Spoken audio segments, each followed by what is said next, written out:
damn flags and all that shit. It be these borderline motherfuckers acting a fool. Vic out here fighting dogs. No, he was doing that. What was he calling himself? Ron, some shit. Yeah. Maybe Vic is a poor example, but at least he was the best motherfucker in the league. Maybe you never see the very good ball players worried about their brain. Maybe these average motherfuckers need to wait till they get good. Right. Ron Mexico, that was his name. That was Vic's name. He was signed in the hotels as Ron Mexico. Yeah, exactly. RC. Ron Mexico. Yeah. So, yeah, Vic, but at least, you know what? Vic didn't. The thing is, Vic didn't start getting into trouble publicly with the Ron Mexico and the fake bottom of the weed until he signed the big contract. Right. So, Juju and the others, won't y'all relax until you get that paper? And then you can write, you can boogie on the goddamn, you can dance on everybody's goddamn logo. Right. But you out here ain't worth 1,000 cookies acting a damn fool. That's what I'm saying, Joe. But nice catch. I respect that. That's what's up. No, that was dope. If I didn't catch it. Yeah. I appreciate that because that is some shut up and drip. That was on point like Trick Dice. That was on point like Trick because there was some more. Man, why don't you make it shut up? That was that. I got to honor that. I got to respect that. But I got to check out what Booger said. You know, it's gonna be too late next week. We ain't finna do no. We ain't finna bring that shit up next week. That's this week's news. But it's just, man. I do understand. Like, man, what in the entire fuck are y'all talking about? You want to do this NFL? Or you want to do this year review? Because we got. Let's do the year review real quick, and then you can get up out of here, man. Yeah, let's do this year review, man.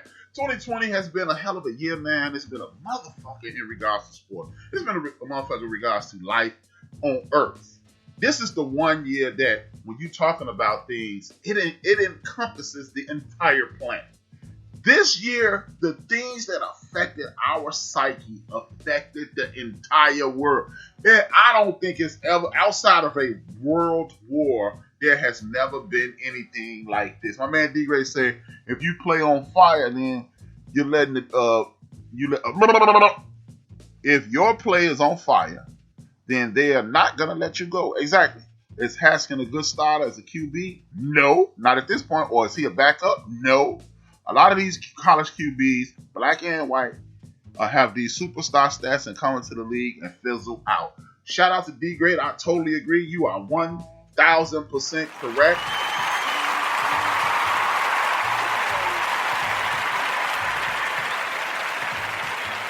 And what I would add to that is the Bill Parcells thing, man. Bill Parcells said he's not drafting a quarterback with fewer than 36 college starts. And every time I see somebody with 3 years of starting, they come into this league. Dude, if you got 3 years of college starting, I think you can be at the worst Ryan Fitzpatrick. Because, again, I'm going to say this and then we're going to move on to the year review. I don't respect none of these new records. I'm sorry. I love Aaron Rodgers. I love my man Patrick Mahomes. I love Danger Russ. I love a bunch of these young dudes out here killing it. A bunch of these guys. But I'm not respecting none of this gangster when you can't touch. You look at somebody that's a personal foul. If you fall on top of them, it's a foul. I'm not respecting none of that. But I definitely think if you got 36 stars in NCAA and you get proper coaching, you come into the league, you're going to kick ass. Guess, hey, the young boy in San Diego with the Chargers. Yeah, Herbert. He is living proof because that dude was pedestrian as hell in college. He was mad pedestrian. And look what he's doing in the league. He didn't even think he was going to be doing this. He didn't think he was going to be this good.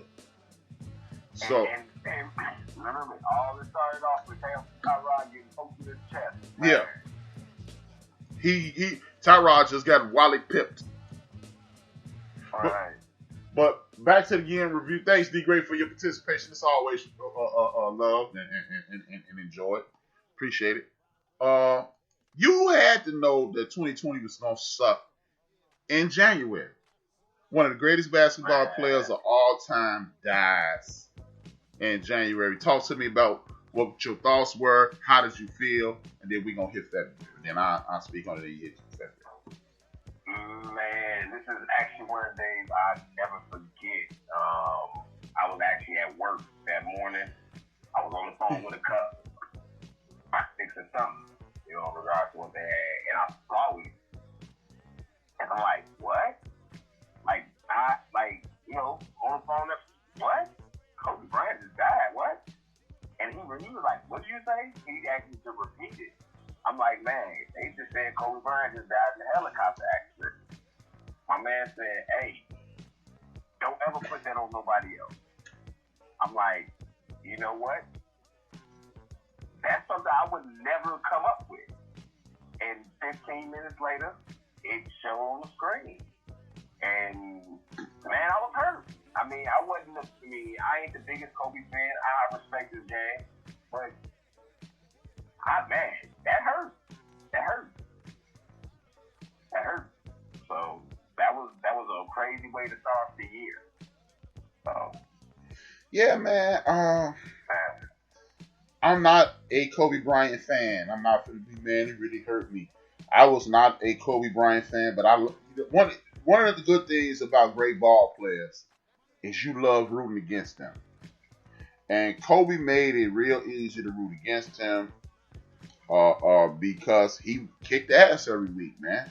I mean, he come to your town, snatch your team hard out their chest and leave. He was, he had a arrogant persona. After the truly sad thing about Kobe Bryant is this: Kobe Bryant had a reputation of being a jerk. Well, you found out after he died that Kobe Bryant did everything he could to make the game of basketball the best it could be,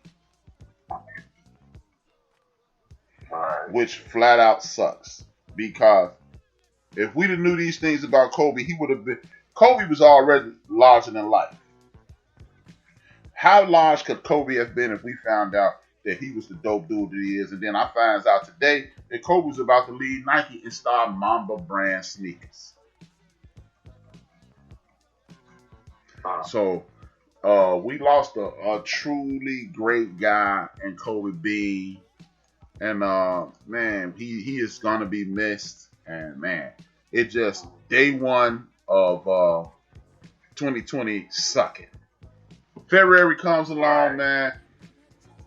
We get another Super Bowl. Patrick Mahomes. Yes. The Chiefs win the Super Bowl. Win their first Super Bowl. Actually won a lot of money off that. That drought from KC is over. They won the Lombardi Trophy back. From what it looks like, they are in the midst of trying to start a dynasty. That team is actually pretty good. They do need to tighten up their defense in regards to what they're doing, but hey, Kansas City Chiefs and Airport that Mahomes is pretty good, man. Yeah, that's you looking at I was driving home. Okay, RC said I was driving home from my in-laws and my family when I heard about Kobe on the radio. I had to pull over, right, and digest that news. How it hit me. And again, to echo what RC said, I'm not even a Kobe guy. And I sat here. You know, the funny thing, one of our number one supporters, Moni, called. She sent me a text and said, "Is this true?" And it was Kobe just died. Kobe died in an accident. And hey man, it hit me in the stomach. And again, I'm not gonna sit on air and be like, man, Kobe was the man. And no, I was not a Kobe Bryant fan. I rooted against the chump every chance I got. No, ain't no need me lying. But it was fun rooting against him because, again, at the end of the day, when you think like I think, I'm a sports fan. I'm a sports fan. And even if the Raiders lose 35-42 on a Hail Mary, That sucks, but damn, that was a good game. I grew up, though it was a gift and a curse. Growing up in Chicago with the Bears sucking the vast majority of my youth, I was able to watch other games and appreciate them. Watching the Philadelphia Eagles with my man Harold Carmichael catch that Super Bowl, catch that touchdown in the back corner to beat the Dallas Cowboys, and then the Eagles go and get their ass kicked, get their draws kicked in their ass by Jim Plunkett and the Raiders in the Super Bowl. But I'm on the serious side, that was dope to see that on TV. Then, the Fun Bunch. And, so I had a chance because all the teams in Chicago between age 6 or 7 when I started watching sports and 15, they stunk.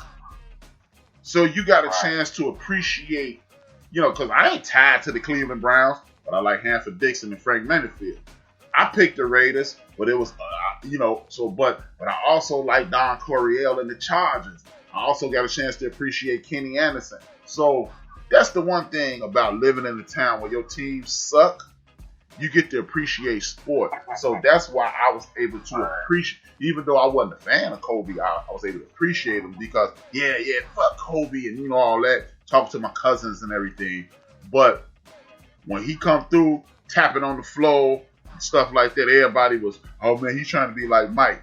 That's something I never really got into because when I grew up, everybody wanted to be like O.J. Simpson. I saw a bunch of dudes walking and trying to talk like O.J. Simpson. So it was a natural evolution of things. A bunch of guys was walking like Mike. A bunch of guys started wearing knee braces and stuff like that. So for Kobe, a 19-year-old young man, to emulate his hero, y'all tripping. But back to February. February comes along, and as you stated, Kansas City Chiefs win their first championship since the 70s. And it could potentially be the beginning of an era, and it also was the ending of an era. Tom Brady and Bill Belichick get a divorce, and it was an interesting situation. And again, this is what I'm talking about in regards to. I'm sick of these punk ass news reporters always telling the story after. Bill Belichick don't know how to talk to his players, but I've never heard any players complain about it. I hear Ty Law and Willie McGinnis and Teddy Bruschi and all those dudes talking about how much they love him. I hear that. One dude, what's his name? Brian Cox is the type of dude who don't pull no punches. Brian Cox love him, which makes me kind of like him. Because if you ever notice, the bros seem to have some type of affinity for Bill Belichick. The bros seem to really like Belichick. And I'm not finna jump on this bandwagon about Belichick didn't make the playoffs, Brady made him, because I don't give a damn what you. If you are of the culture, and then you can have the floor on that. If you are the culture of saying that the Patriots really wasn't that good, they cheated. If the Patriots ain't that good and they cheated, then Tom Brady ain't 75% of the reason they won. Because the cheating is why they won. And if we were cheating, we were helping you cheat as well. And if we were winning because we were cheating, you're a cheat too. That is completely true. So in regards to all these Super Bowls that's won, I mean, if one of them was tainted, all of them tainted. So take them all back. Take them all back. Yeah. So take them all back. Not even take them all back. How are you like Skip Bayless says, Tom Brady is 75% of why they won. If Bill Belichick was recording and getting signals, that means Tom knows those signals. And if Tom knows those signals, he knows where to go. And if he knows where to go, that means he's not really reading defenses. He's just cheating. Which goes back to who helped you get the cheat codes? He did. And if he helped you get the cheat codes and you're using them to win football games, then, goddammit, y'all lose. It's his thing.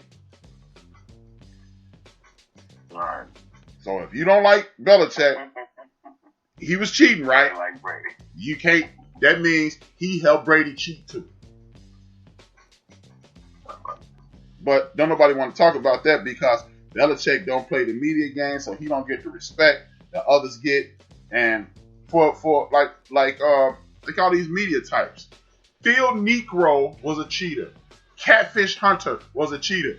Part of baseball culture is